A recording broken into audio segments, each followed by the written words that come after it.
Hello and welcome aboard to this episode of the We Are Reading One Piece podcast. This is a podcast dedicated to following the entire story of One Piece from beginning to end as we focus on one volume each episode.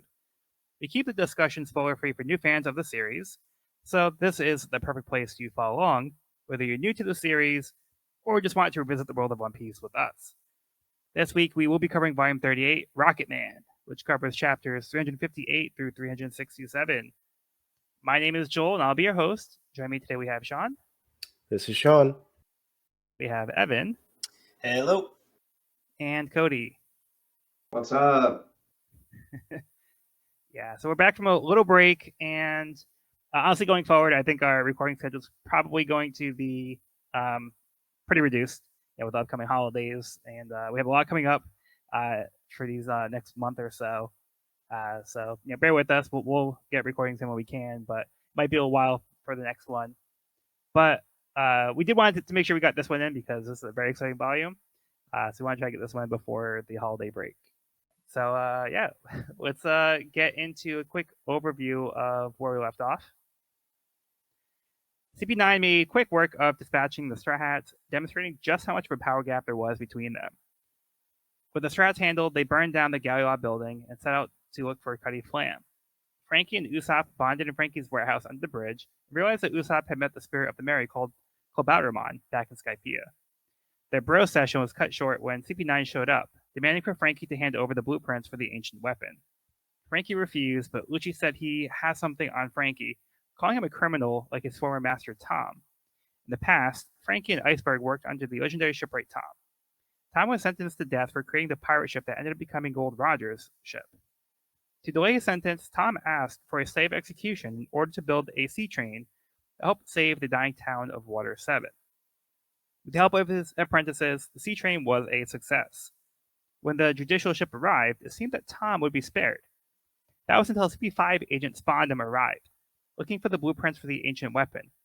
After Tom refused to cooperate, Spondum staged an attack on the judicial ship using Frankie's weapons, painting Tom and his apprentices as the criminals. Tom bargained with the judge to pardon him for this crime instead of the one he was originally on trial for, putting him right back to where he was in the first place. Tom was taken to Enies Lobby to have his sentence carried out, but Frankie wouldn't accept this. He stood up to the sea train that he helped build, but was no match as he was blasted away, seemingly dead. Yeah, so tragic story. Unfortunate what happened with Tom. But now we will see what happens with Cuddy Flam. Okay, moving on to chapter 358, Reactivation. With Tom now gone, Iceberg vows to change this town. Out at sea, a brutally battered Frankie finds himself on an abandoned ship after drifting on the water. He takes materials he finds to help rebuild his body. 4 years have passed, and Iceberg has now created the Galliot Company. His secretary Cauliflower informs him someone named Cuddy Flam wants to see him, but Iceberg declines. He later meets with Frankie in secret and decides to hand over the blueprints for the ancient weapon, telling him to take them and leave this island. Iceberg tells Frankie he's glad that he's alive, though Frankie makes it clear he's not going anywhere. Back in the present, Lucci threatens Frankie, telling him that he was responsible for attacking over 100 Navy members, but the crime was never answered for, as the culprit was reported dead. He decides that they'll take him to Enies Lobby and they can talk about the blueprints on the way. At this time, they get a transponder call from the director of CP9 who wants a word with Frankie. Frankie doesn't recognize his voice at first, but he reintroduces himself as Spondum, the CP5 agent who arrested Tom's workers for the attack 8 years ago.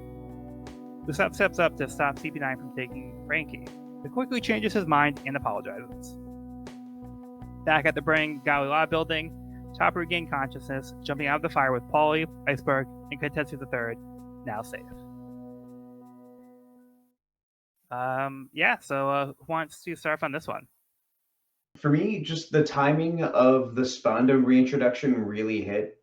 Just having it right after all of this. And I feel like it's not like a super out of left field way to bring a character back, but the timing just felt right. Yeah. Also, I hate him, but I love his shirt. Why always terrible people have to be so fashionable? Come on. It's messed up. Probably because they have money. You know, and he's got a new he's got a new look going on too because he's got like the mankind mask on. It's quite a look. Yeah, I guess Frankie did a number on him. Good on him.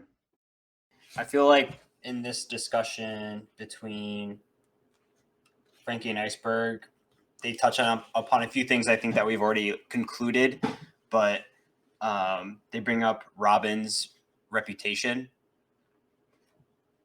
and we knew they knew about Robin, but like in here they kind of confirm that they're worried about her reenacting the weapons, which I feel like we'd concluded, but actually heard it stated. Well, Tom did mention it in the last volume, how like he basically warned them about this person, so it seems like they're taking that warning seriously. They realize like just how dangerous these blueprints are in the wrong hands. Yeah, and also like not to destroy the blueprints because they could use it as like an opposing force. Yeah, if things were to go bad. But Frankie's still totally against the idea because it's like, hey, if you don't want to give it to him, just get rid of him right in front of him. Yep. That's fine. Yeah, I like the moment where Frankie is like, "You sure you can trust me with this? How do you know I won't use them myself?" He's like, "Well, by me giving them to you, isn't that enough to say like I trust you?" Yep. And then there's a really tender moment as they're parting when Iceberg kind of breaks down and is like, "I'm really glad you're alive." That was a great moment. It really hit. Yeah, after the agreement was a little like a little hostile, like yeah, still has like seems like a little grudge, but he still cares about Frankie and wants him to be safe. Brothers fight. Yeah, because he still holds him responsible for what happened to Tom. So he's not really over that yet. We get a pretty heroic Chopper at the end of this chapter as well. I really love that shot of him carrying Paulie and Mr. Iceberg on his back with the sword in his mouth. Such a great shot. And Tyrannosaurus. Yeah, right on top. Can't forget about the little buddy. Yeah. I'm getting like Andy's not. Oh no, go ahead. I was just gonna say I'm getting kind of like Amaterasu vibes from Okami, like the way Chopper's like holding the sword in his mouth. Yeah, super badass. And he's not done too. He sees Nami and he's like, "I must help her," and then he like collapses under. He's like just weak from the explosion. Yeah, at least it was outside the building. Yep. Usopp, his grand apology strategy. Oh, my apologies. one glare from Lucci. It's just like, oh, it's literally it's that meme that's just like understandable. Have a nice day. Like it is just. Yeah, that's so great. Like that I laughed out loud when that happened. Frank's like, that's blank stare on his face. That's all you got.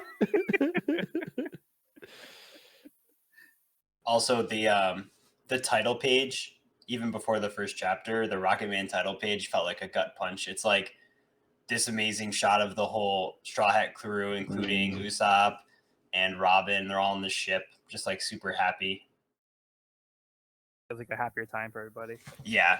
Yeah. I was like, oh, what a rude start to this volume. What should have been. Yeah, right. What we're all hoping for. Yeah, it seems like Frankie is, being held responsible for. I'm assuming it's the attack. The ship, creating the ships and not destroying them. Well, because Tom was already tried for that crime. Yeah. It's like him assaulting everybody at the trial. So it was like afterwards, like when like he like injured like Spondum's face. Yeah, is that probably. What they're talking about? He says like over 100 people. So I don't know. I don't know exactly which point he's referring to here. I'm trying to think. What's the what do you say? So Lucci is saying that Cutty Flam is responsible for attacking over 100 Navy people. So he's saying like we're gonna take you to Anis Lobby for your crime. But if it Because was they attacked the courthouse, right? Yeah, but that was what Tom was tried for. Like, Tom alone took the guilt for that. He pleaded guilty to that crime. So Frankie should be tried but for he that did crime it that was already. sacrificially. I Yeah, think so- I just I wouldn't put it past Spandam, this entire society, to just be like, whatever, we'll just come up with something. Like Yeah. whatever the it doesn't matter. Like they'll come up with some fake charges. Or Spawn says he's worth Yeah. 100 men. So by Yeah, attacking Spawn easily you could see him say that. I mean, it is like, so I'm looking through volume 37 right now, and it is Frankie hits Spandam in the face, like Joel mentioned. Yeah. But then we have all these panels of just Marines getting the crap kicked out of them. So this did actually happen. Okay, so it's specifically the attack after Tom was being taken away. Right. He but like attacked other people. Okay. He was in a rage. But what John's saying is also like very relevant here, because like this whole thing is just a pretense of Lucci saying, give us the blueprints. We'll talk. We'll talk later. Like, it doesn't matter what Frankie did or if he even did it in the first place. It's just BS. Yeah, Yeah, but I just Spandam figured wants there's revenge. a specific incident he was referring to. Like, it was kind of specific how he like mentioned like over 100 people. So yeah, I figured that's probably it. I just didn't have the volume to refer back to. Gotcha. But although at the beginning of the volume, I do think it's also pretty rough how Frankie's pretty much like dead, and we see he converts himself into a cyborg by taking kind of like these parts that he finds on the ship and kind of rebuilds his body. We don't get like really specific details on that, but we get a sense like that's exactly what happened. Like, you kind of have to be like, suspend your disbelief a little bit. Be like, yeah, but this is kind of the explanation as to how he became a cyborg. I mean, that's One Piece. Yeah. I've accepted more for less. Like, Yeah. I built these arms with no arms. Yeah, sure, dude. Like, Well, I think he said like one of his Actually- arms was useless, but like I guess he had the other one he could have worked with. Well, actually, that feeds into something I want to touch on briefly, because I had my notes for these first two chapters in a different notebook that I've lost. But I remember being really fascinated by him saying, I've got to do something about this useless body of mine, because I feel like there were other allusions to the human body, human beings as a whole being useless throughout this flashback, but I can't for the life of me remember them. And I wasn't sure if y'all had any recollection of stuff like that. I feel like there's just something thematic there that I don't have the recollection to piece together. Yeah, I mean, I think literally he's saying it as in like he's so injured beyond repair that the body is useless. But I could also see, like you said, like thematically, it could also be interpreted that way as well. Because he likes to build, so he's gonna have a body that will kind of lend itself to the building. So by making like an improved body, he can overcome like that weakness. Yeah. So any other thoughts on this one? We're all good to move on. good to go. Okay, so now we are moving on to the next cover story. We have Limited Run Series number 8, The House in the Jungle.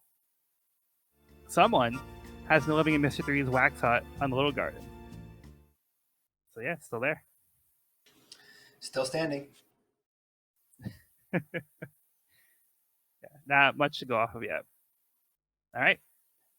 Chapter 359, Bingo. CP9 has now defeated Usopp as well. Kaku remarks that even though Usopp has left the Straw Hats, he has decided to still be a pirate, so he'll have to come with them. He notices the Mary and says that even though they were undercover, they were legitimate shipwrights, so his assessment of the Mary was true. He lets out the water, dropping the Mary into the ocean below. Outside the Galileo building, Iceberg and Nami have regained consciousness. Iceberg says he would like to speak with Nami privately. He apologizes for falsely accusing them and promises to clear their names, but he wants to talk about Nico Robin. He begins to explain that there is a reason for her actions, though before he explains further, he informs Nami that she has the means to awaken the ancient weapon, which could destroy the world. He goes on to tell of his conversation with Robin earlier. Robin had stated she had no intention of activating the weapon. She was just pursuing the Poneglyphs for knowledge. He said if all she wanted was knowledge, she would be better off dying like the demons of O'Hara. She shouted at Iceberg for this remark, telling him the government has warped her entire life. He asked if that was the case, why is she helping them? She told him that she made an agreement to work with the government, which they would fulfill on 2 conditions: to pin the assassination attempt on the Straw Hats and to willingly turn herself over. Iceberg is confused why she would turn herself in after being on the run for 20 years. She went on to tell him about the power of the Buster Call, which is an emergency order where 5 vice admirals and a fleet of warships are summoned to eliminate a target. This power is reserved for the 3 admirals and the fleet admiral, but CP9 has been granted authorization for a Buster Call by Admiral Aokiji himself. In the past, she would have been on the run because she had nothing to protect. Now, she has found companions who believe in her, reigniting her ambitions. By turning herself in, CP9 has agreed to allow the other 6 members of the Straw Hat crew to leave the island, safe from the Buster Call. Nami's relieved to hear that Robin didn't betray them, and that she was doing all of this to save her friends. With this new information, Nami has no time to lose and heads out to gather up the crew. Earlier, Sanji had split off to go on his own. He ended up at the sea train station where he spots Robin about to board. Wow. Bum bum bum. Ta-da! So this is the bit of information amazing. that we've been needing. Yes. Mm-hmm. So I would like to start with Evan, because now Evan knows the truth of Nico Robin's mysterious actions. Yes. And what a relief. Nico Robin was the woman I wanted her to be in this moment. Yeah, an extremely tragic and yet heroic decision for Nico Robin to sacrifice herself for this crew. And she alludes to like having done this before, not having done this before, but like having betrayed her crew before for her own benefit. And she's like, I can't do that this time, you know? So she has genuinely connected with the Straw Hats. And so that was like a really satisfying moment, because that's what I was hoping. I felt that connection, you know, like up to this moment. So it was nice hearing Robin say it. Yeah, you get the sense that this time is different for her. Yeah. And we also hear about the Buster Call, which is no joke. It's kind of like a trump card for the Marines, or it seems like that. Yeah. So she knew the severity of that and took action accordingly. Yeah, so that's like the last thing she would want, is for like the might of the Navy to come down on her friends. So she's like, I'm gonna try to avoid that situation. I'm gonna trade my life for theirs, make sure that they're safe. Like this is the end of the line for me. But I can at least make sure my friends can keep going. Mm-hmm. Man, there were a lot of really good lines in this chapter. One of them being, I forgot who said it, but you don't have to have evil intentions to hurt somebody. I thought that was a really good line. Mm. Yeah. Was it, who said it though? Was it Frankie? I think it was Iceberg, right? I was gonna say, it sounds like an iceberg line. It does sound like an iceberg line. Because my thing about this Anywho. chapter was that. Oh no, I was gonna say the other lines I really thought were really well delivered was Robin when Iceberg says, you don't care what happens to the world, and she said, I don't. I was like, damn. And then finally Nami's line, now that we know she needs to be saved, our strength will be infinite. Yeah. I thought that was an amazing line. I also love that she collapsed when she like collapsed in relief when she found out that Robin was who she thought Robin was. So yeah, because like Nami's been very on like the satisfying other end of the chapter. situation as well, so she knows like what lengths her friends will go to. So Mhm. like she knows like that her friends like were there to help her in the past. So you know, like they'll do this for their friends, and nothing will stop them. So Yeah, a great chapter. Finally get some answers. Although we see the Mary have a very unceremonious send off here. yeah, In that moment with Usopp like staring into the eyes of Mary as she's plummeting down to this like ravaging ocean. and Kaku basically drops the Mary Pretty into like heart-wrenching. the pirate ship graveyard with all the other busted up ships. Yep. No longer a Kaku fan, officially. Yeah. Remember when we That was liked the final Kaku? straw. That was a Remember good when I time. liked Kaku?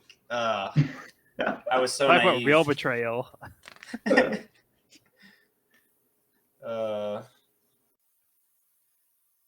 Sean, did you have something? I was gonna say it feels almost like Nami's reaction is almost like, I don't know if I want to call it fourth wall breaking in a way, but it's just, I love this idea that just like, oh, we now have this motivation that I know everyone's strength will like quadruple or something. Like she just knows like, oh, okay. It's You very activate, meta. you turned off the power limiter at this point. Like Yeah. Very self-aware. Yeah, for me, it feels like a light bulb moment. It's like something definitely clicked. It's like having this bit of information is exactly what we needed to know. The Strats will fight, like no matter what. By having this confirmation of what Robin's true intentions were, and that Robin, like, was doing this for them, like they're not going to like just let Robin go in this case. So this is like exactly what, like this is the thing that's going to be the motivator for the entire crew now to unite, come together as a unified force, not be like wishy-washy, be like, is she worth saving? It's like, no, she is definitely worth saving, and like she's proven herself to us now. So this is exactly what we needed. So it just feels like a moment where now, like, it feels like a turning point for the entire arc because Absolutely. everything's been going like downward up to this point, and now it feels like we can start going up because like it's like a ray of hope for the crew. Yep.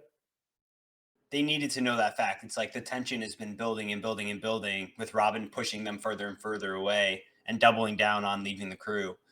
So yeah, like you said, big turning point. Now, how about you, Cody?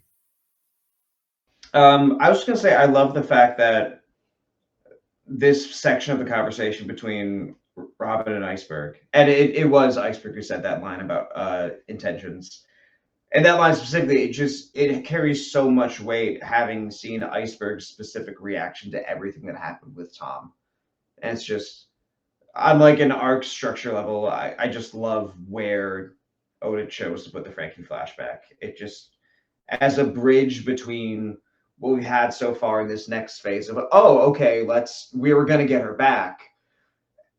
And just for, carrying these characters through it and helping to clear up the motivations and the reasons behind the way things have played out that they have, and what that has to do with the themes of the arc itself. I feel like it's just perfectly placed. And I love that. Yeah.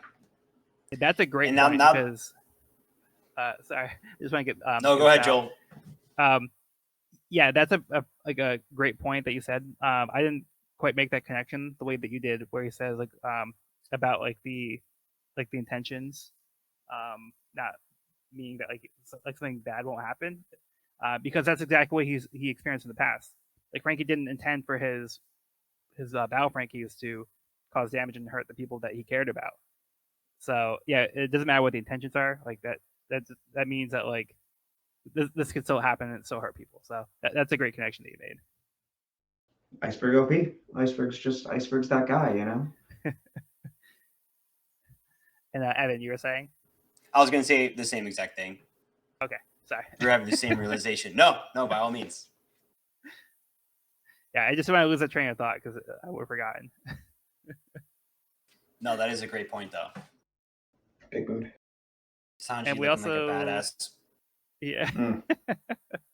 He's got these moments, man. Radis is such a badass. This is one of them. Sanji's eating this volume. Let's go. This is a good volume for Sanji. Stocks are high. Yep. Ugh. And I also just wanted to point out that once again, this is like the second time we're hearing about O'Hara and Iceberg calling those people demons, and that seems to kind of like get under Robin's skin a little bit. So we don't really exactly know what Iceberg has against these people, but Robin seems to take that personally. So just pointing that out there. Yeah.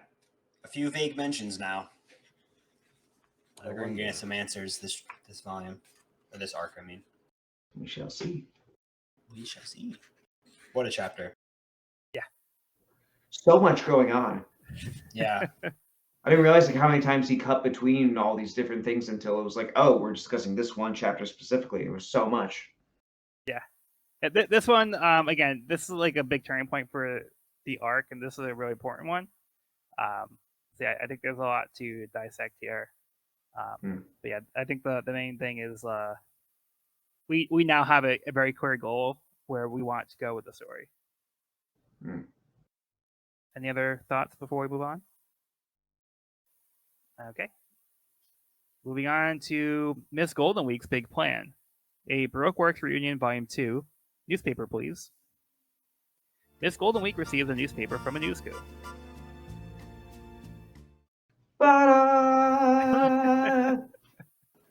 From a what? Would you say a news? A news coup.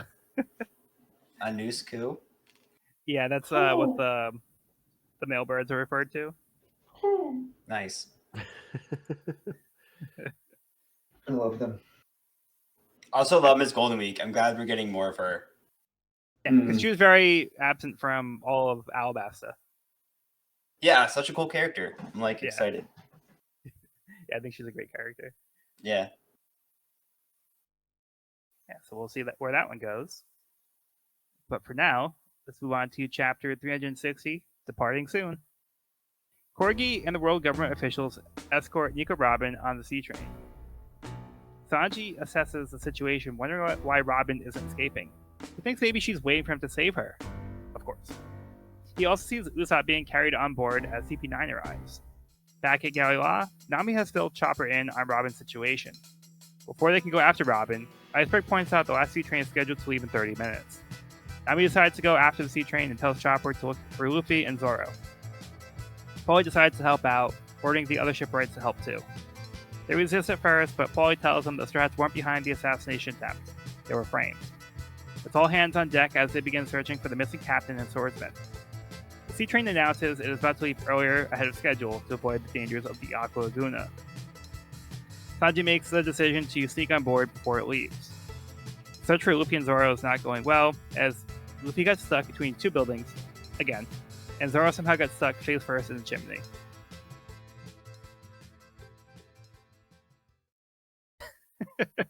Amazing. Oh my Amazing. god. These two goons. My foot slipped. Sure. Yep. Yeah, he thought he was going up.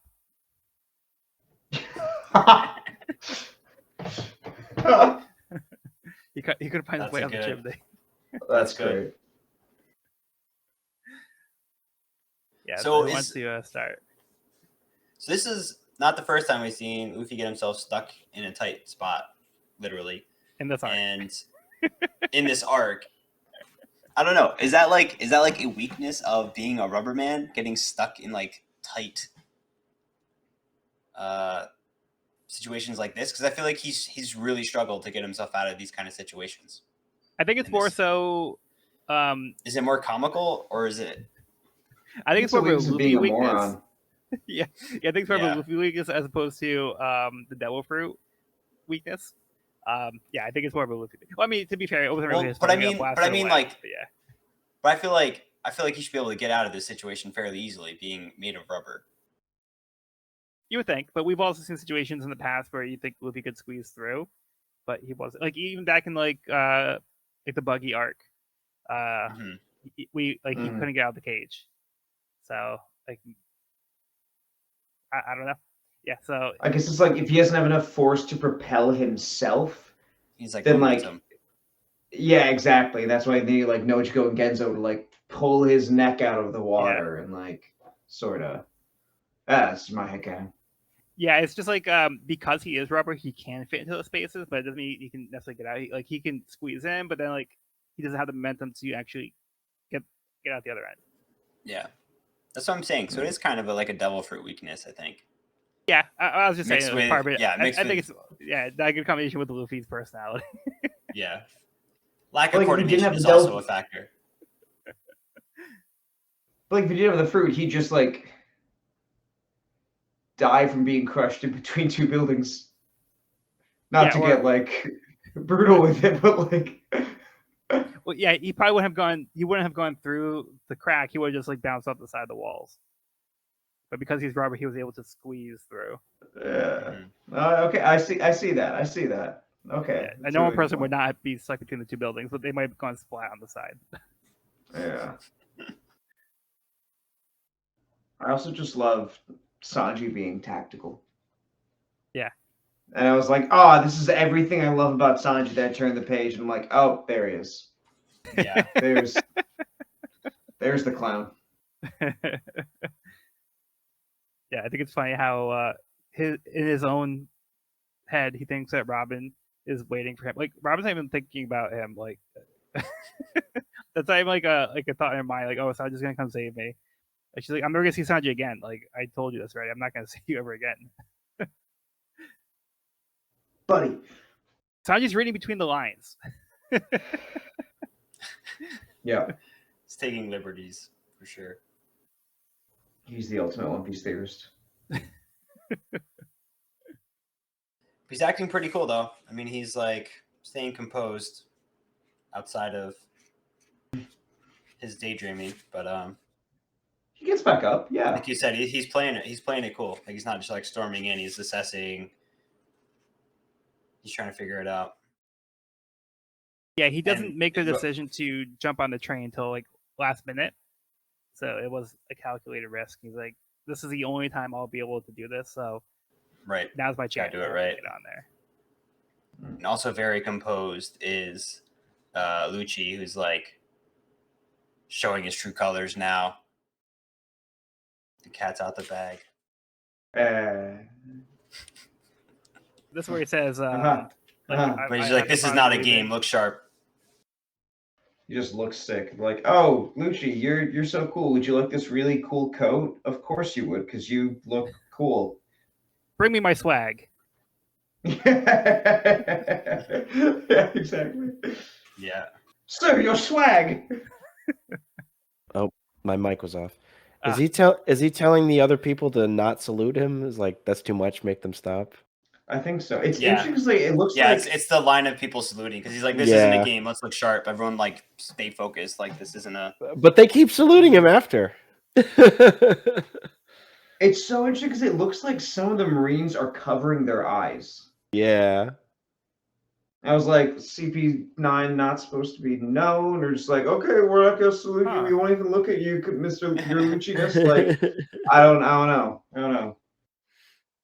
Yeah, I think it's the way that they're. I think just the way the hand is drawn there, and that I think I need to see which one you mean, but yeah, it's funny. Yeah, just out of perspective. I just love how lumpy the bags that Usopp and Frankie are in. Yeah. It turned into a raccoon. It's a raccoon now. Hey, it turned into a raccoon. Oh yeah.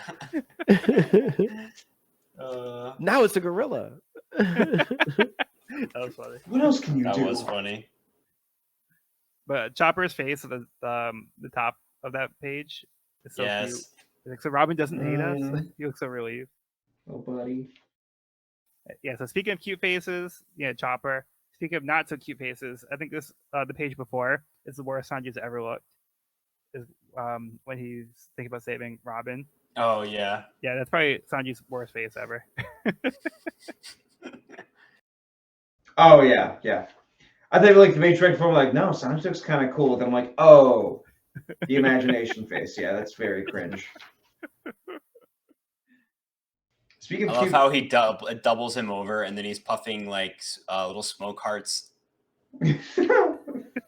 So good. Oh, it looks like the imagination is coming from the smoke. From Oh yeah. Oh, I didn't even catch that. That's awesome. Yeah, I didn't either until just now. But that reminds me of when you mentioned back with Gaimon, like there's like the scene in his hair. Yeah, the scene. Yeah, so absolutely. Kind of like that. Very cool. Nice. Yeah. Government trash. Let's not go that far. Whoa, buddy. Hey. He seems a little afraid of the government. Also, on the subject of cute Chopper moments, can we just appreciate Chopper like holding the sword on top of the guy's head at the front of the Yagura Bull fleet, calling out for Luffy and Zoro? he is living in that moment, and I love it for him.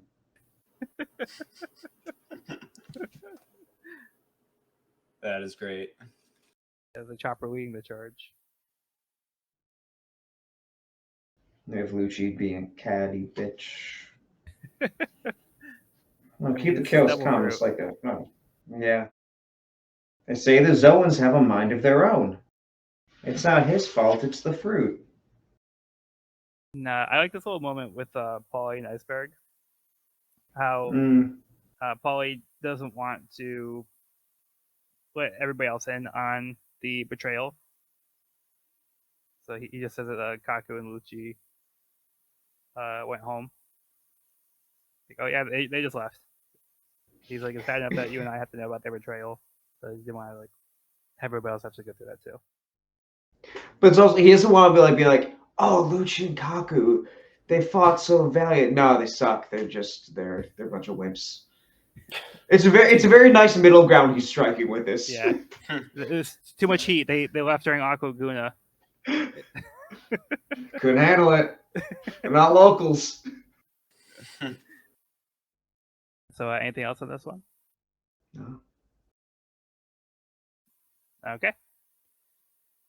Moving on to Miss Golden Week's big plan, a Baroque Works reunion volume 3. Baroque Works collapses. I see my comrades for the first time.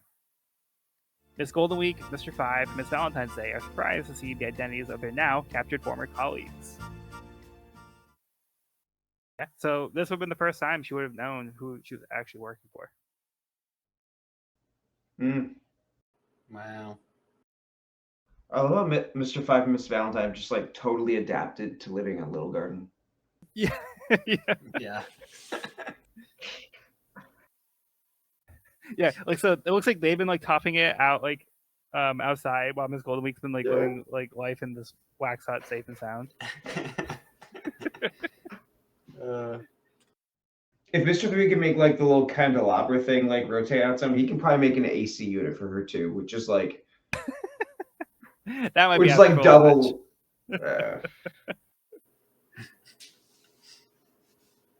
Okay, let's move on to the chapter. Chapter 361, P.S. The shipboard searched Water 7 with Chopper leading the charge in search of the missing Straw Hats. The train attendant confirms with Lucci that it's okay to have the sea train depart early, which he says it's fine as he's ready to leave this island after 5 years. Nami notices the train whistle going off ahead of schedule and tries to pick up the pace. Sanji, now at the station, notices the train is leaving. Nami arrives just a little too late as she sees the train taking off. Robin looks out the window and reflects on the good times she had with her friends. Polly catches up with Nami and notices that she has broken down and feels pity for her. He tries to console her, but turns out she wasn't crying, she was angry and still plans to go after the train. She demands a ship, but Polly tries to reason with her that there is no way they can take a ship out. As Nami begins to argue back, a large wave comes through the station, causing some damage. Polly managed to get everyone out just in time before they were swept away into the ocean. One of the galley law workers arrives, announcing that he found a note for Nami. She was surprised that they were able to find such a subtle note. Okay, Sanji left a not so subtle message on the wall pointing to the note for Nami to read, and Nami only.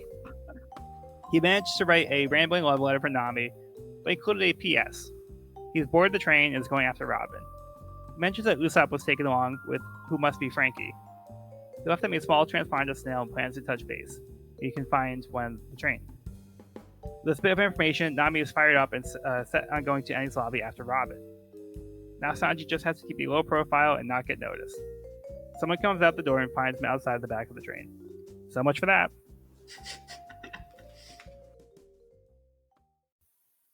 The face Sanji makes when he gets discovered, yes, is just the perfect blend of like, oh It's so shit, good. and hey friend, it's so innocent. I love him.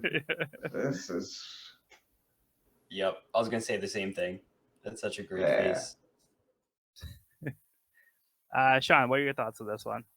Very emotive faces in this chapter on the whole. It's a lot of high action that isn't fighting. It's like chase and like resolution and trying to get over the next obstacle.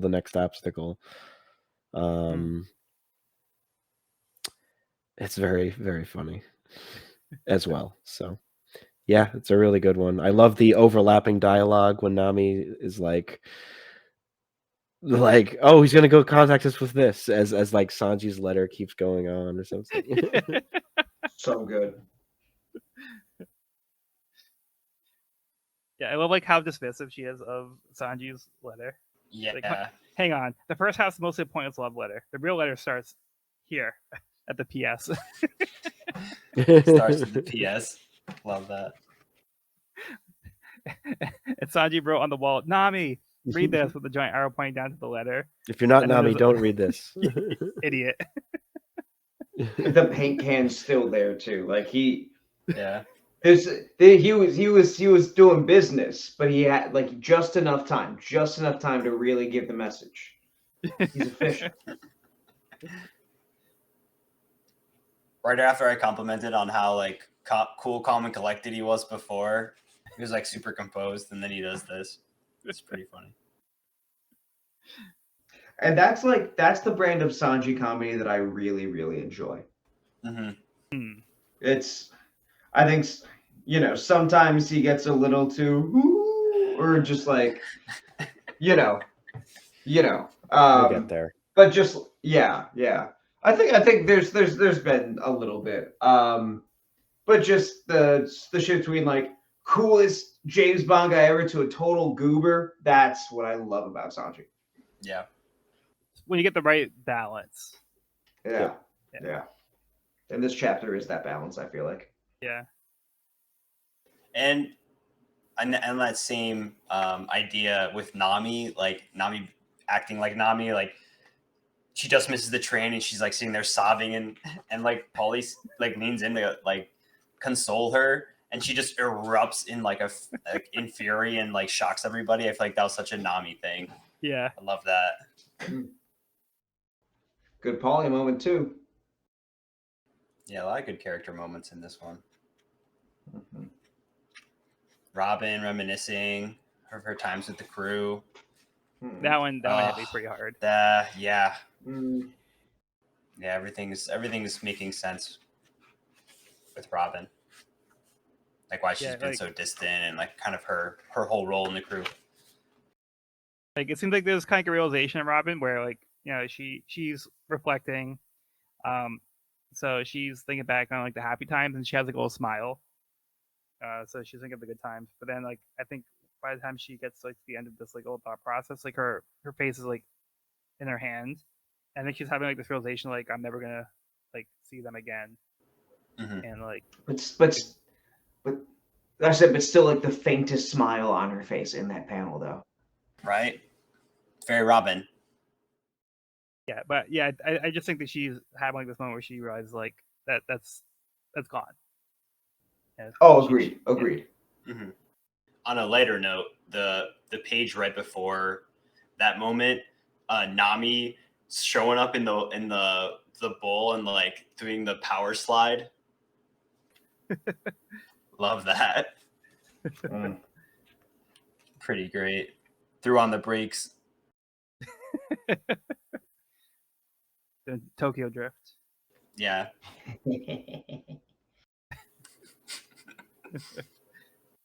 Too Nami, too furious. I mean, I don't think I have anything else to really add here. Same. Okay, so moving on. Miss Golden Week's big plan, a Baroque Works reunion, Volume 4.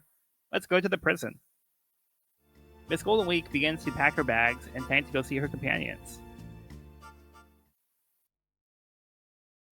Good for her. Yeah. Let's go to prison. She's a go-getter. Yeah, her other companions don't seem so keen on the idea. This isn't a grand. No, come on. Remember when Booker Man was a threat? Remember when that guy was like, "Ooh, don't want to fuck with him." No. And now he's a shirtless nobody in the middle of a wax cave somewhere. Like,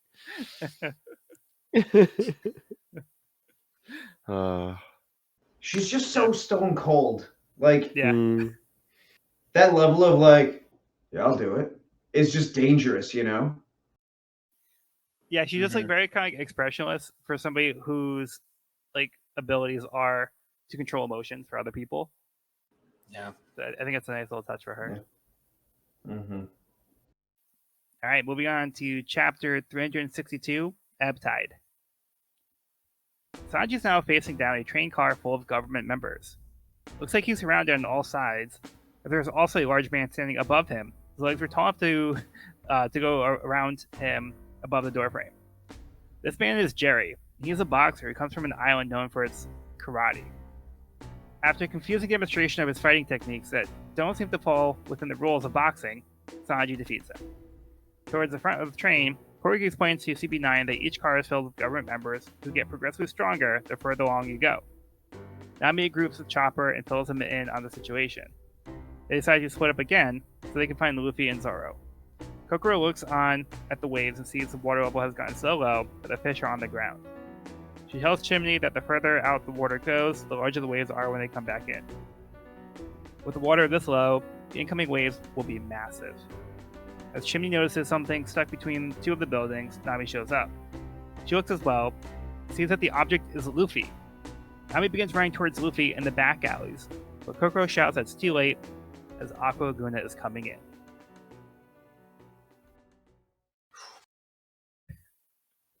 One of the few times we don't see Kokoro smiling. She looks actually quite panicked when she's finally screaming to Nami. Something phased her. Uh-huh. Yeah, I didn't pick up on that. That's a good point. Yeah, that's true. Fucking Jerry. Fucking. I didn't remember him being such fodder when I first read this. Yeah. I'm like, man, you really didn't put up a fight. Like, dude, like sitting on the ground, like doing some kind of yoga, but like, just Like, getting, he deserved the disrespect Sanji gave him. Yeah. All right, do some karate. Fuck you. Yeah. It's like it's giving like poking somebody with a stick, be like, do something energy, you know. Yeah. Also, Yeah, just he's Sanji's kinda face. goofball. Oh, sorry. Yeah, he really is. He's great. The shot of his finishing move is awesome. When he takes down Jerry. His legs are just a straight line. It's Perfectly Yeah. straight. just Impeccable form. Want to talk yoga? He's lucky he doesn't rip his pants, though. He really is. This is like they're setting up like the Sanji Snowpiercer episode. Yeah. He's got to like work his way up through the train of the multiple varying levels of boss and difficulty. Yeah, it's like level 1, like level 2. But it's like in reverse order. Jerry the chum. Yeah. And I love how like Sanji's standing there and like his cigarette smoke is just blowing to Jerry's face above him, and Yup. Jerry's just kind of like like after like Sanji notices, like he starts like coughing. The dude was just standing there like, taking the cigarette smoke to the face. I also like the page before it has one of my favorite Sanji panels in the entire series. Of the one where the agent's saying it wasn't a compliment, and he's just like, "Aw, Oh, jeez." Like, there he is. There's our boy.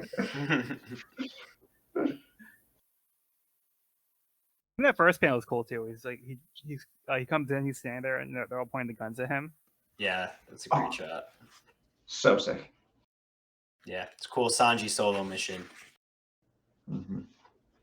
Which we've seen Sanji do this kind of thing a few times at this point now. Yeah. Like in Little Garden, Alabasta. Oh, kind of in Skypiea too, when he was sabotaging the Arc Maxim. That's right. Yeah. Totally. He's a good rogue. Also, I'm looking at the later pages in this chapter and I can just feel how windy, cold, and wet it is, and how big a threat Aqua Laguna is. Yeah. Yeah, Yeah, the it's rain's drawn so really heavy. well. For sure. It's so visceral. Oh my god. Yeah. And just seeing like that panel. Yeah. Oh, go ahead, John. I've seen rainy days like this. I remember driving home very carefully during the start of the flood in Rhode Island, like 15 years ago or whatever, and seeing. I looked down at we were over the highway above where Warwick Mall was being flooded, and it was just an ocean down. I was like, "This is insane!" Like, Wow. Yeah, You can see the fish in the road. you could. Yeah, which is pretty crazy over here where they show the panel, where all the fish are just like literally on the ground. Like that's how far back the water has gone. Yep. And, like Chimney and Gombe. And the one crab. I'm flying! Meow! I love.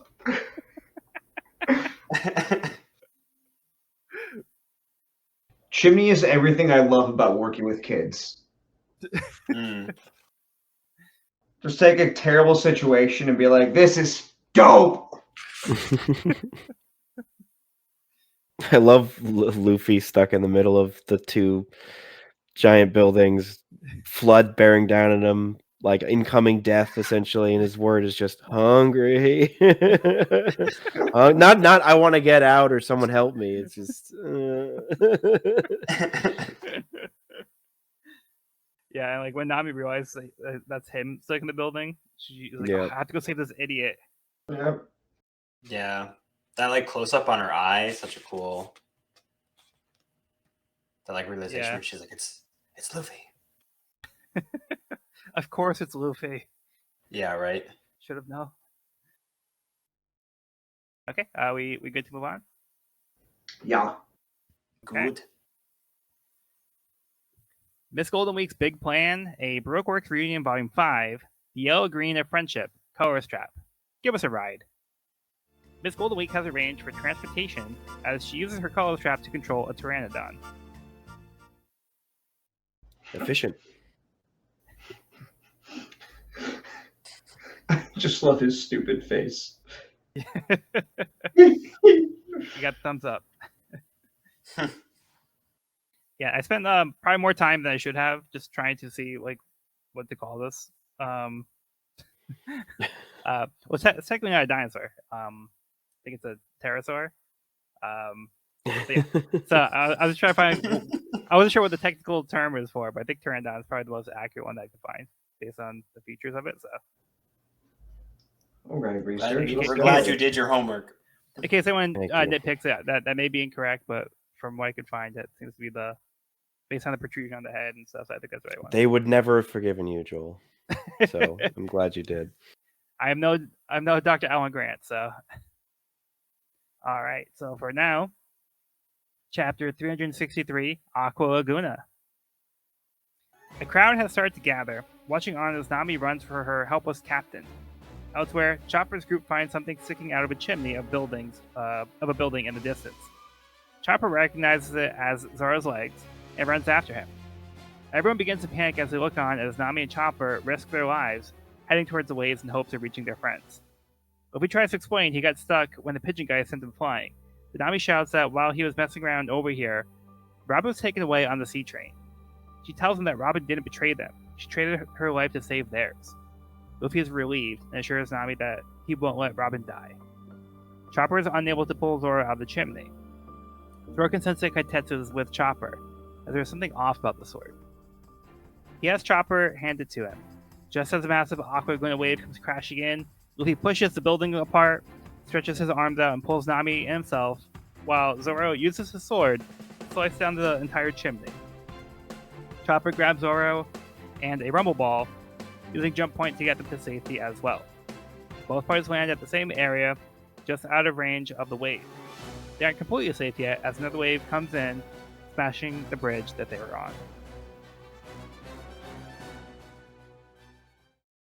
So, pretty tense. Yeah, you feel the time crunch. Mm. And the shot they show of Aqua Laguna is pretty epic. Like giant wall of water crashing down. Very cool page. So. I also love Nami talking like earlier when she said that, now we know the truth, we can do anything, and she like hypes up Luffy, who just gets motivated enough to crush through two massive buildings. Yep. Mm-hmm. It's pretty great. Yeah, like I was saying before, this is like the thing that they needed to energize them and have them focus on their goal. Yep. Mm-hmm. Yeah, But Luffy Luffy especially needed to get doesn't. unstuck. Yeah, Luffy especially doesn't want Robin to risk her life for him. So I have to save my friends, my crew. Mm-hmm. I like how in the end they both save themselves, both Luffy and Zoro. Mm-hmm. Yeah. Thanks for the assist, team, but I'm saving myself. Well, like how they happen like around the same time. Like Luffy on one page is like pushing the buildings apart, and the next page Zoro's cutting the chimney down. It was cool seeing Chopper going to Rumble, a jumping boost with the Rumble Law. I did miss seeing his transformations. Yep. Yeah. Yep. So he starts to grab Zoro and get out of there. But they had escape plans, so that's good. Yeah. I love that the sound effect or whatever for Zoro's hands is gimme gimme.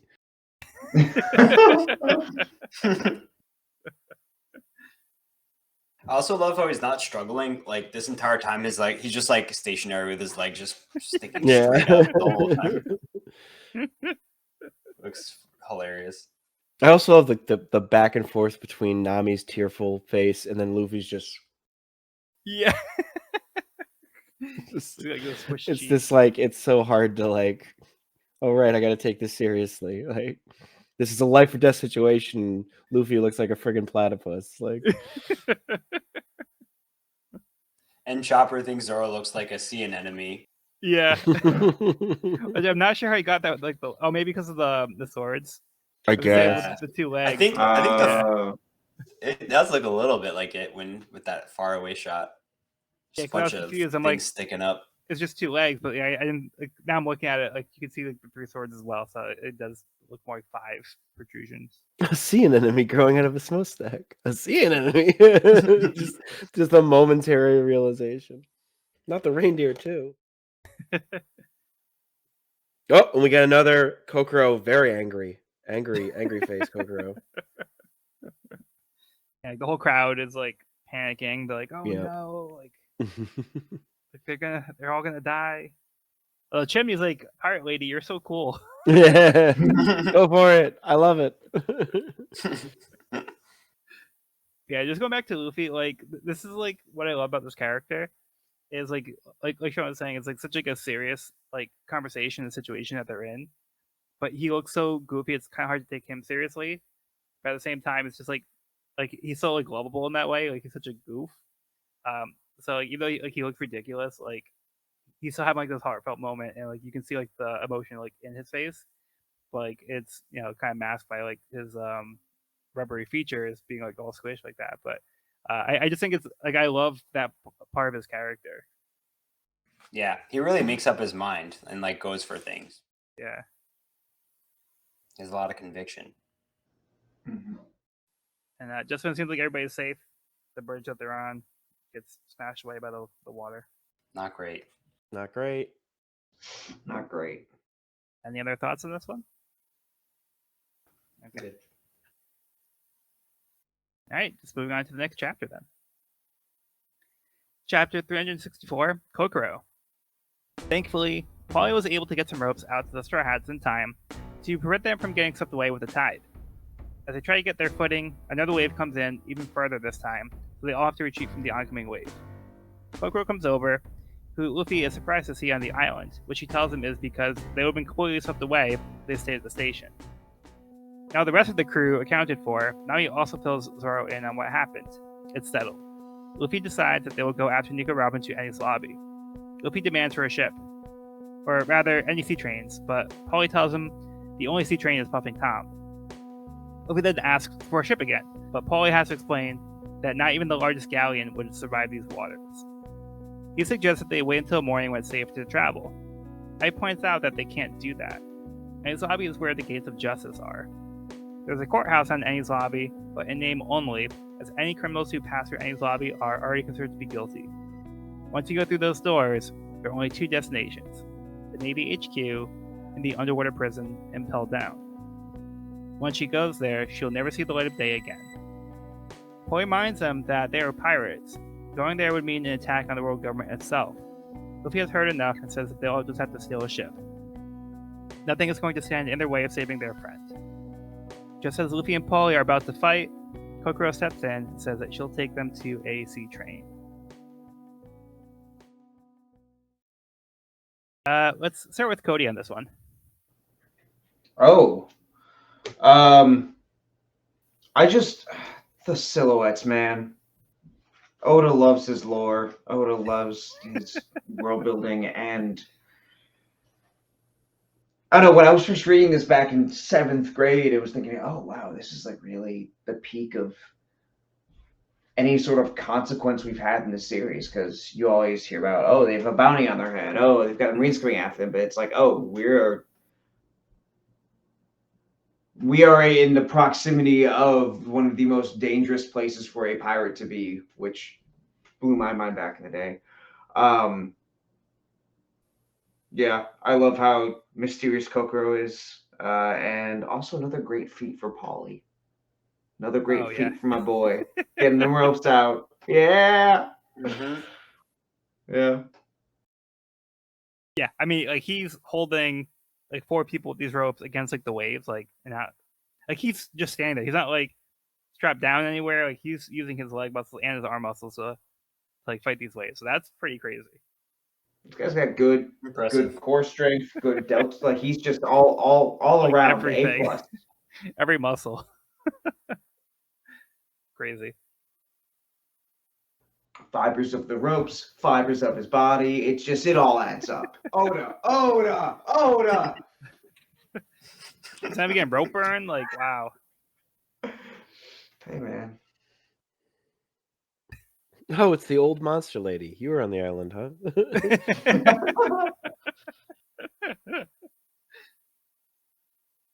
I absolutely love Chopper clinging onto Zoro's face as they run away from the wave.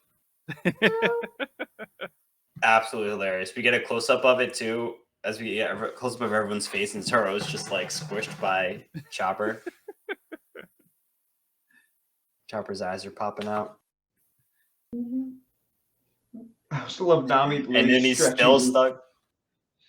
Oh, so you keep on. Sorry. No, go ahead.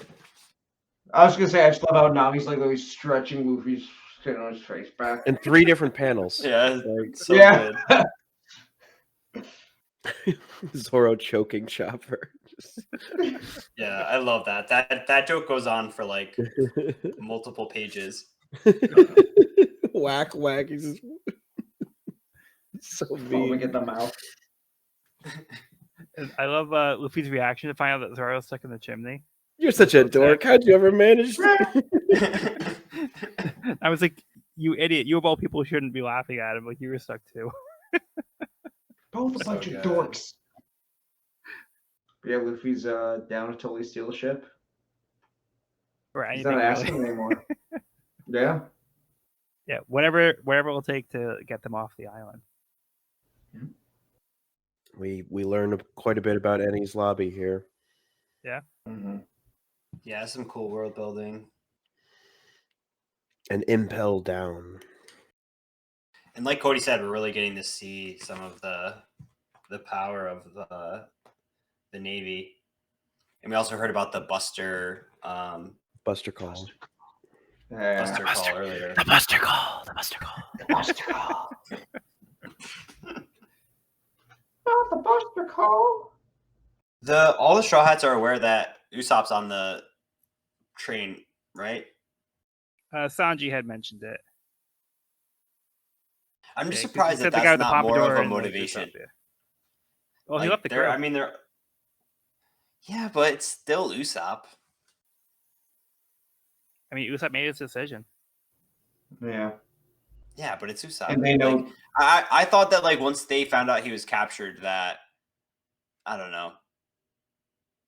I agree with you, Evan. They'd still be like motivated to save him. And I understand that they're all motivated to save Robin, and that's obvious. But I'm surprised how they're downplaying Usopp also having been kidnapped. Yeah, I think that's very valid. Meeting like a similar fate. Maybe it's just that Robin takes more precedence because she is in a fully compromised position. Whereas if Sanji's near us, we're like, yeah, Sanji's going to free him. He'll be fine.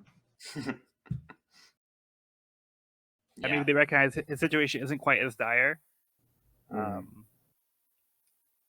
But yeah, like Robin, I mean, there's a difference between like, because Robin is being brought there needs to be saved because she sacrificed herself for them, whereas Usopp abandoned his crew and kind of got himself stuck in that situation. So I feel like his situation is a little bit more selfish, where Robin's was selfless. I'm not saying it's like true. any reason to be like, yeah, Usopp can just go die, but like, yeah, I think the priority right now is more Robin because like her situation is like very, very dire. I think Usopp's pride could also be like a secondary, tertiary aspect of it as well, because they know that so much of Usopp's thought process for leaving with the crew was because he felt like he couldn't take care of himself. So it's like, and I don't think it's something they're actively thinking about, but like just in support of it. Like, Yeah, how's but he gonna I feel also if do they think just it's go, weird. "Hey, buddy." I think it's weird they wouldn't like even mention him though, True. because he's True. not here. So like True. his pride doesn't matter right now because like he wouldn't be even here if they were talking about him. Yeah, Yeah, it's just like a lack that's of like very focus fair. on Usopp. Mm-hmm. Yeah. But we do see what the stakes are. So really, like going to Aang's lobby is like kind of being like once you go there, like the only where you can go, like the only place you can go is this prison that's underwater, and you're basically just gonna be there for the rest of your life. It's like a very like depressing fate. But Luffy is determined to go after Robin, no matter what it takes. He doesn't care if they have to steal a ship, fight anybody for it. He's ready to throw it down with Polly. Kokoro steps in, and luckily, she offers to have him use a sea train, even though there's only one sea train in the world. So, kind of an odd situation. I think this would have come up before, right? Okay, are we good to move on with this one? Yeah. Yep. All right. This Golden Week's big plan, a Baroque Works Reunion Volume 6, Great Escape from the Island of Giants. Miss Golden Week, Mr. 5, and Miss Valentine's Day fly off of Little Garden.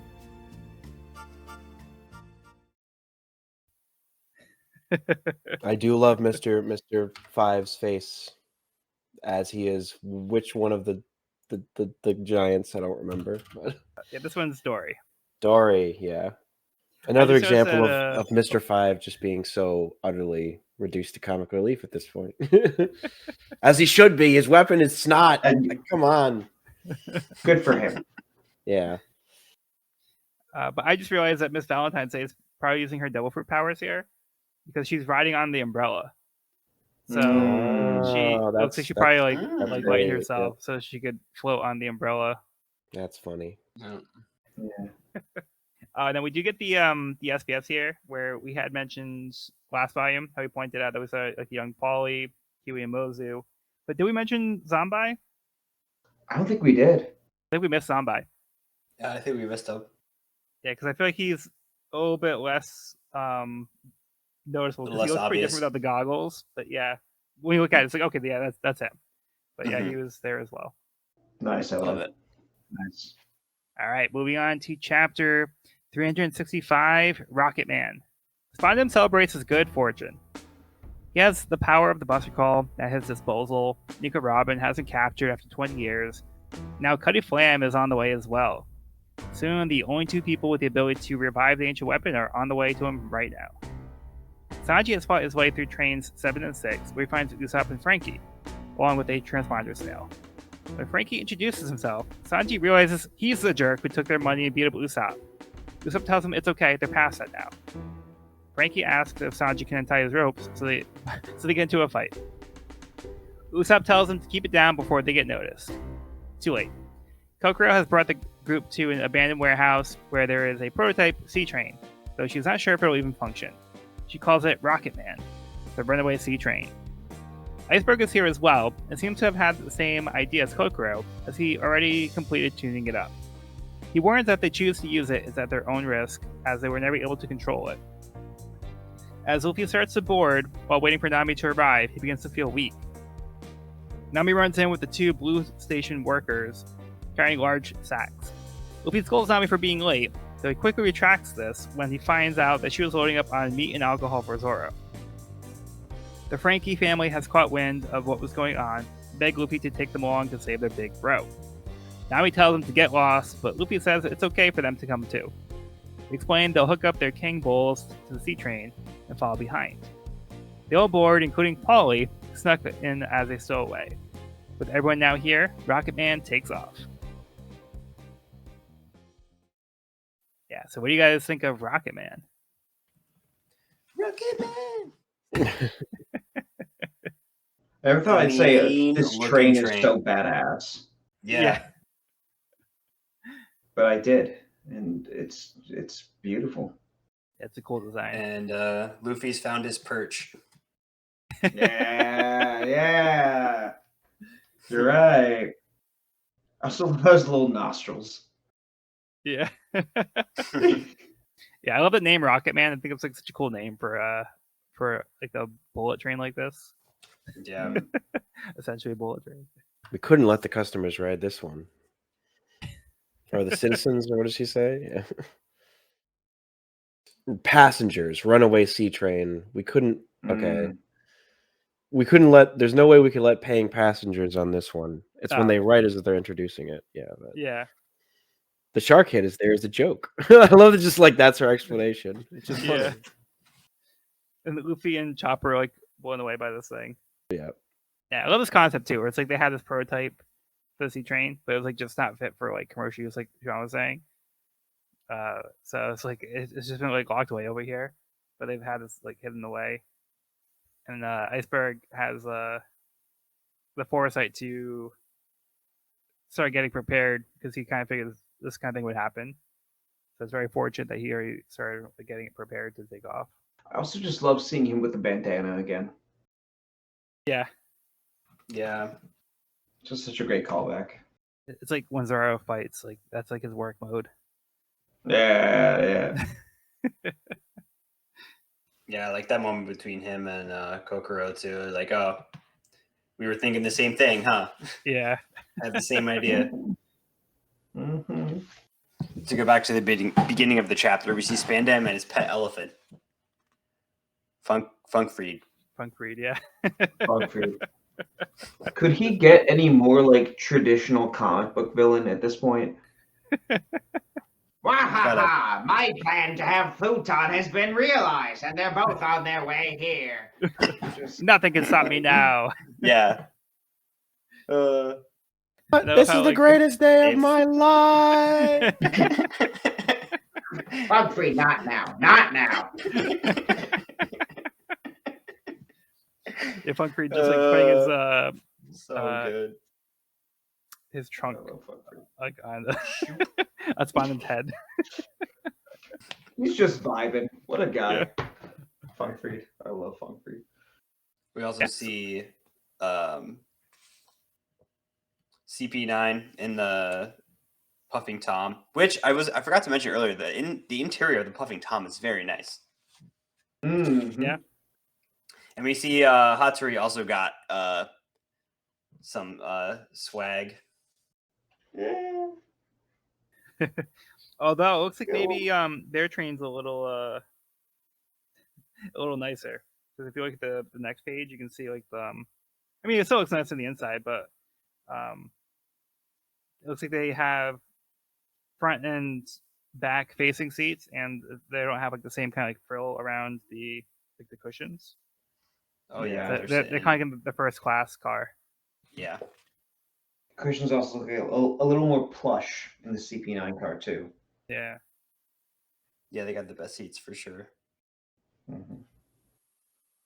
Yeah, the hot. I love how they're all like spaced out, and they're all like sitting like far apart, like eyes dead set, all very business. Arms crossed. Not talking. They have Sanji kicking a guy's head through a roof. I was like, wow. So good. Brutal. Yeah, Usopp and Frankie's reaction was pretty great there. Like, ooh, you didn't have to go so hard on that guy. Really? Did it for us. Well, mainly for Robin, but we'll believe it's kind of for us. And then I love Sanji's reaction to meeting up with Usopp again. He's like, well, I'd like to ask you the same thing. I'm afraid we haven't been introduced. You over there? And Usopp's like, why you? He's such a troll. But then he says to Frankie, "How dare you do that to our long nose?" Like, yeah. I love that. I love that rapport between Sanji and Usopp. It's so nice. Sanji seems to be the most concerned about Usopp out of like anybody else in the crew, which is a very little nice. ironic. You wouldn't expect that from him. You would not. From the jump too. I feel like even Yeah. from ever since the fight. Yeah. Chopper too. Yeah, that's fair. Chopper too. Then we have good guy Luffy letting the Frankie family join the cause. More the merrier. So now they are able to resume their journey. Now they have a way to get to Aang's lobby. So things are taking a turn here. You could say they're full steam ahead. Yeah. Ah. Well played. Oh, and I love this moment where Luffy like scolds Nami. He's like, "What are you doing, being late? Why are you goofing around?" It's like, "Hey, I was getting like the stuff for you. Like, I'm getting meat and booze for you two knuckleheads." And he's like, "I'm so sorry. I take back everything everything bad I've ever said about you."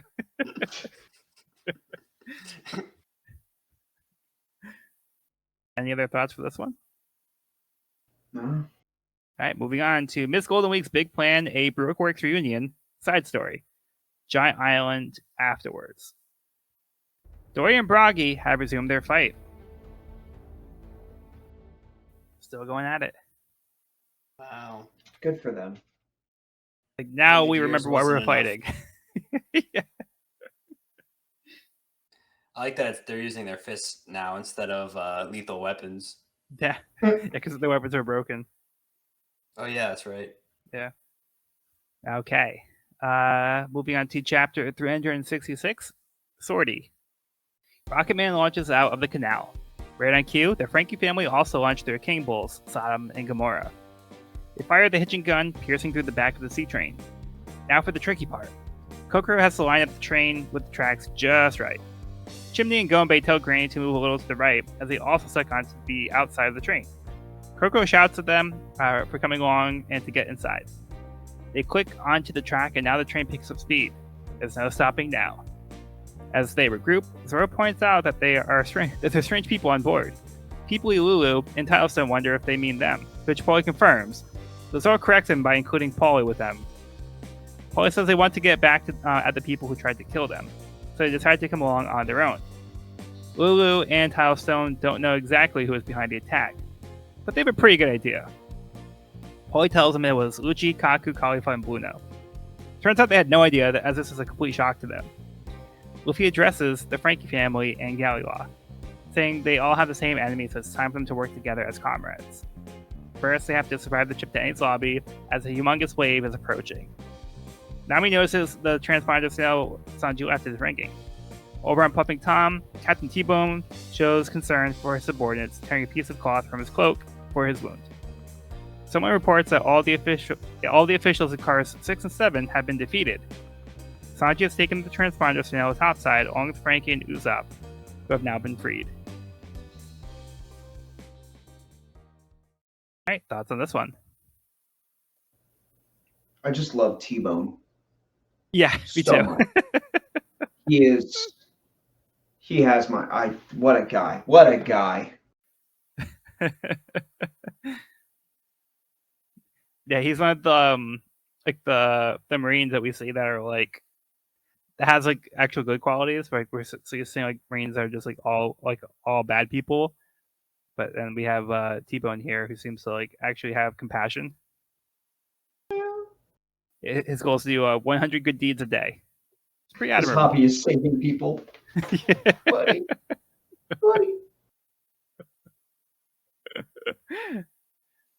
Yeah, I think it's pretty great. He's got quite a look. Yeah, he looks pretty scary, but he's a nice guy. Also, hot take. Peeply Lulu, best drip in the entire Rocketman. Like, of that group, killing it. That shirt, fire. Yep. It's a pretty cool one. Oh my god, the joke when they find out the truth about the assassination attempt and freak out. I literally laughed. I laughed out loud and oh, I thought that was Michael and Michael in the back alleys. And who the hell are they? Michael and Michael. Oh my god. Oh my god. Why would you think that? Michael. Michael and Michael. That was so good. Who are they?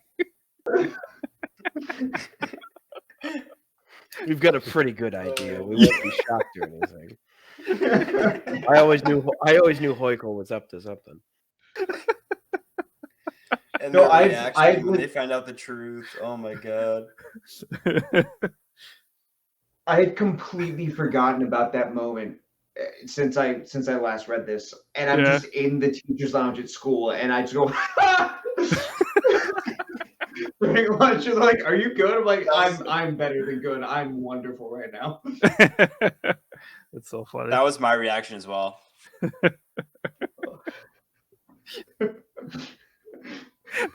Just how confident they were with how wrong they were. Yeah. So great. Oh my god. Oh, also, I love how the Frankie family literally has a car in the wall of their house on a boat. Yeah. They've got all their bases covered. Mm-hmm. An all-terrain vehicle. All their bases. Yeah, and just to note, Viz translates Sodom as Sodamu.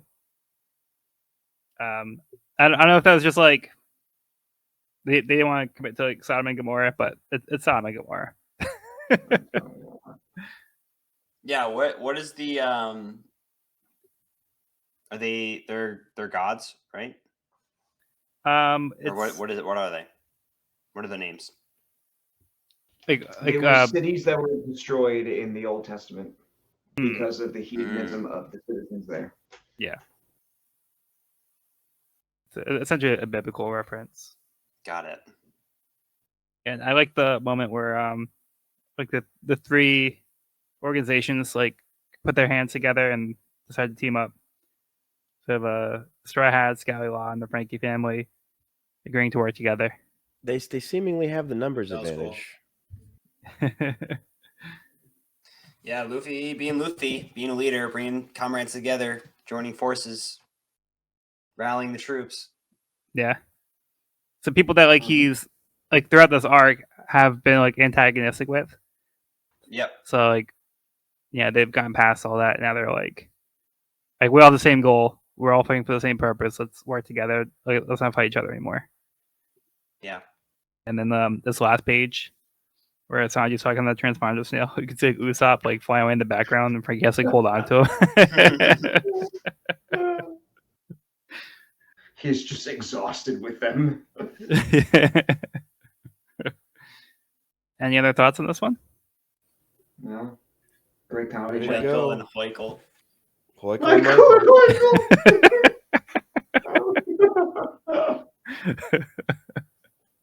The 8th and 9th warlords of the sea. No spoilers. Shit. I'm sorry. Evan, I'm sorry. But you don't know who's 8 and you don't know who's 9th. You don't know yet. Yeah, well, I'll have to cut that out. All right. So let's move on to Miss Golden Week's big plan, a Baroque Works reunion volume 7. Ink washes off in the rain. Miss Golden Week's travel plans are about to get canceled as the rain begins to wash off from their ride. Uh-oh. Uh-oh. Yeah, turn down, being wait, what am I doing here? What's going on? Not feeling so friendly anymore.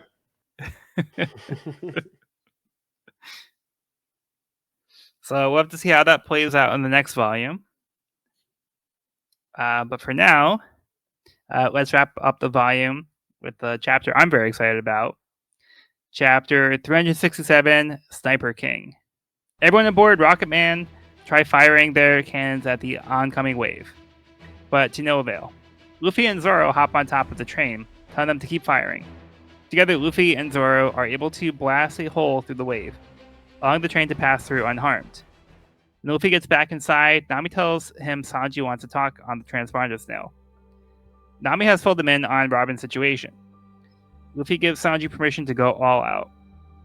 On the puffing Tom, Usopp realizes that Robin wasn't aware of the situation with the Mary and how he left the crew, so she sacrificed herself for him as well. Sanji says he's going after Robin. Frankie offers to help as well, but Usopp says that he'll stay here. He says this has nothing to do with him anymore. He doesn't want to pick a fight with the world government, and he won't be able to show his face to Luffy. He bids him farewell. Frankie tries to stop him, but Sanji says to let him go. Captain T-Bone helps the man as he goes along, looking for Sanji. One of the subordinates notices the windows open and finds Sanji and Frankie on the roof. Suddenly, he is knocked out by a metallic star attack. The mysterious masked figure has arrived. He announces he heard the whole story and will lend his assistance. He is the one and only Sniper King. Let's go! Oh. Let's go! Best character introduced. Yeah, so we say goodbye to Usopp. And this new character, Sniper King, shows up and offers to help out.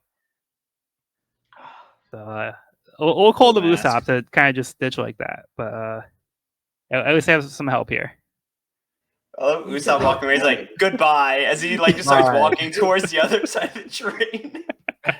Just to go put on a mask. Oh, Like, my God. Where's he going? Where is he walking to? Goodbye. Do we ever find out? I don't remember. Yeah, I don't know where what happens to Usopp, but this new character seems cool. Oh yeah, Yeah. He seems sick. Yeah, so Evan, what do you think of this new character, Sniper King? The mask is dope. I like it. Mm. New favorite character, easy. Yeah, so just for a translation thing here, so you might also see his name as Sogeking, which Sogeki would be the word for sniping. So it's actually a pun when you combine the words Sogeki and King, so it'd be Sogeking, but it's like a pun on the word to snipe in Japanese. So sometimes you actually see it as just Sogeking. Like the card game actually refers to him as Sogeking, right, Cody? It's what I most so, often yeah. see it referred to as, yeah. Yeah, but if you actually do a translation for it, it would be Sniper King. But you just kind of lose out on like that pun element for it. And that kind of like single word name for it kind of works for me too. But I accept that is the translation. Yeah, that's the best we could have gotten. Sniper King's still pretty badass. Yeah, I think it's a cool name. Oh yeah. Yeah, so I was very excited for this. I won't make any predictions. Oh boy. Hey, you can make a prediction. What? I'm just saying, there's the mask only reveals one feature on this person, and it looks like a very familiar feature, a very distinct feature. Wait, no. Are you saying Kaku's a triple agent? Oh shit! Oh damn! Oh.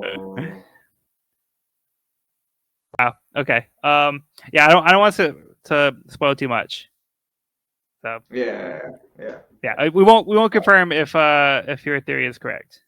Okay. I refuse. I'm not confirming. Fair enough. I'm not confirming anything. I'm just acknowledging that it might be cooking, but I'm not saying like whether it's the right ingredients. It's just there. It's I don't know. All right. Well, we will just say that we haven't seen Kaku and Sniper King in the same room before, so just gonna throw that out there. This is true.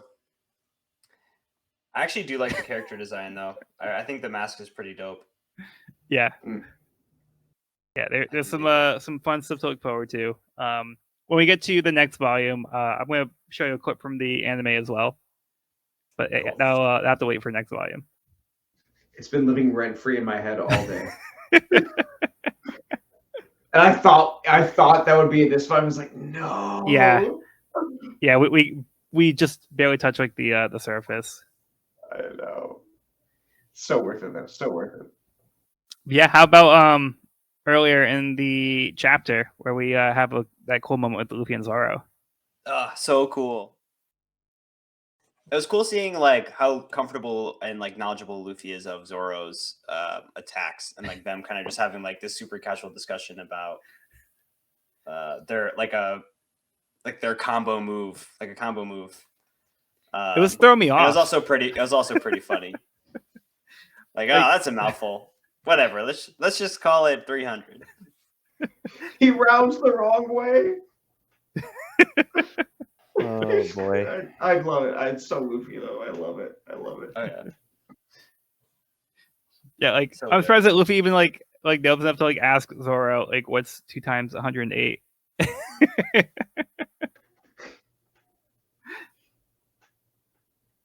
But I love it because It's Zoro just knew like- right away because that's like his move. That's his thing. Mhm. But I love that It's also Luffy just knew like- that. It was very cool. Yeah, we haven't really seen anything like this with them before. I don't believe. I think it's like the first time we've really seen them do like a combo it's attack. definitely the first time. Yeah. Yeah, so they use their attack to like blast a hole through the waves so the Rocketman can pass through safely. Amazing. It's just like the most Luffy and Zoro thing to do. Attack the water. Oh, we have like a literal force of nature? Yeah, I'll punch it. Yeah, I'll cut it. What you gonna do?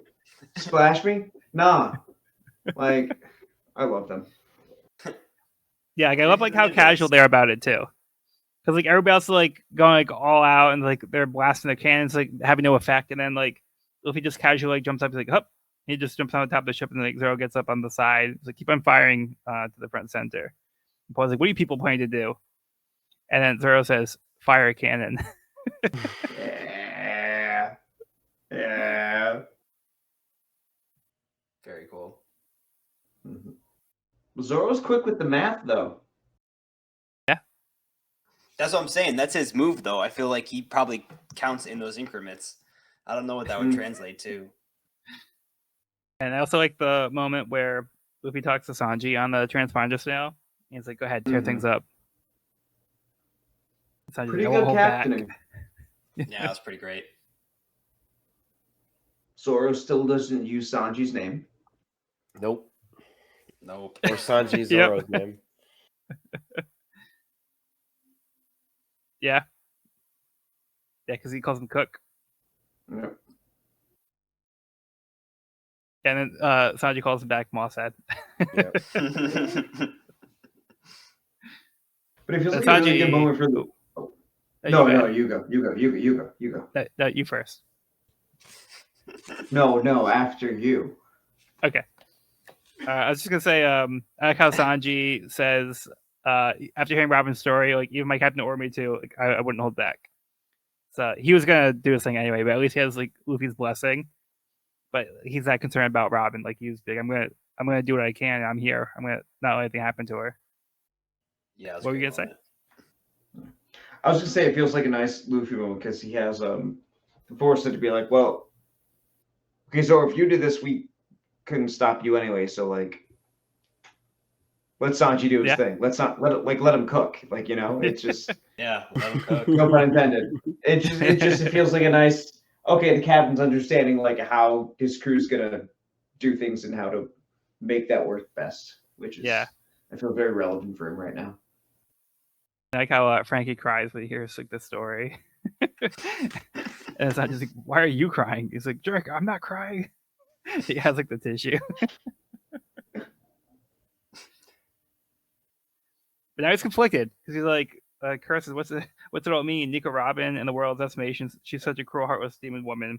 But what about this? This deep love for her comrades. So he's starting to see there's a different side to this Robin character than he thought. He only knew a bad thing about Robin.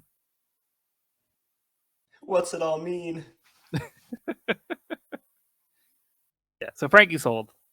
Frankie sold. Yeah, Yep. he's down. They attacked him right in the heart. The one part that's still human. He's like the Tin Man. Oda does love Wizard of Oz. He does love referencing that. All right. Oh, So, no, go ahead. I was going to say one more thing. Like, just it's like another little instance of Sanji's compassion for Usopp. Yeah. Yeah, I just love more of those. It's such a great relationship. Any other thoughts on this one? Or thoughts on the volume as a whole? It's great stuff. Mm-hmm. This is it's this awesome little like almost mini arc to the meat that I know and Joel knows is coming and everyone other knows what's coming, but doesn't mean it's not its own brand of delicious as well. It was a really nice culmination of of everything Water 7's been working up for. Yeah. It's literally been like it was like the narrative wave crashing, and then just okay, let's ride it to the next thing. For sure. Yeah, it's been a great volume. I feel like everyone's had their moments too. Like there's a lot of great character moments in this volume. Like each character kind of had their moment. And as a team too, I feel like everyone's like really standing up for each other. You know, obviously Robin, but even like literally everybody, like Nami. Yeah.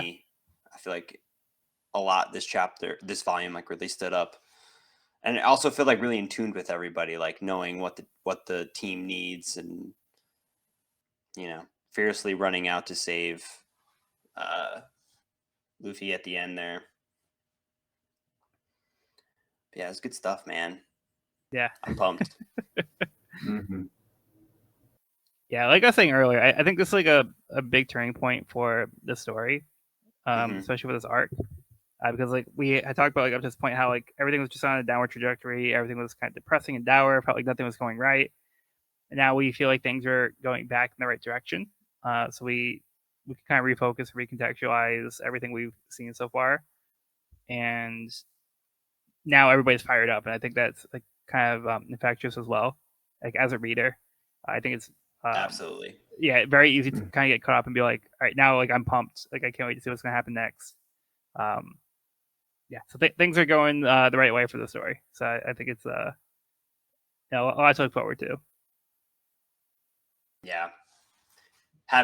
Knowing Robin's motives now is like having a weight lifted. 100%. So true. I feel like I had Nami's reaction where I just like collapsed, like, oh, thank God. Like, yes, Robin. She did not betray us. Thank God. Yeah, we've all expressed like that Robin is like such a good character. Like Robin's like one of our favorites. So it's good to know like what her true intentions were here. Yep. And I think it just makes her character even like that much stronger, especially knowing like her past and what we've seen with her. So yeah, I think it's like really like now that we know this information, it makes her character, her story, even like that much more compelling. Mm-hmm. Definitely. All right, but that will conclude this week's episode of the We Are Reading One Piece podcast. You can find this episode wherever podcasts are found at wearereadingonepiecePodcast.buzzsprout.com or on our YouTube channel at We Are Reading One Piece. This is a spoiler-free channel up to where we've recorded the podcast, so if you're new to the series, you can visit the channel there. You can also find me and this podcast on my YouTube channel at Pirate King Codex for various One Piece content. Next episode, we'll be discussing Volume 39, Scramble. I've been Joel, and I've been joined by Sean. This has been Sean. Evan. Thanks for listening. And Cody. Let's go, Rocketman! All right, well, be sure to bring along all your hopes and dreams, and we'll see you on the next episode.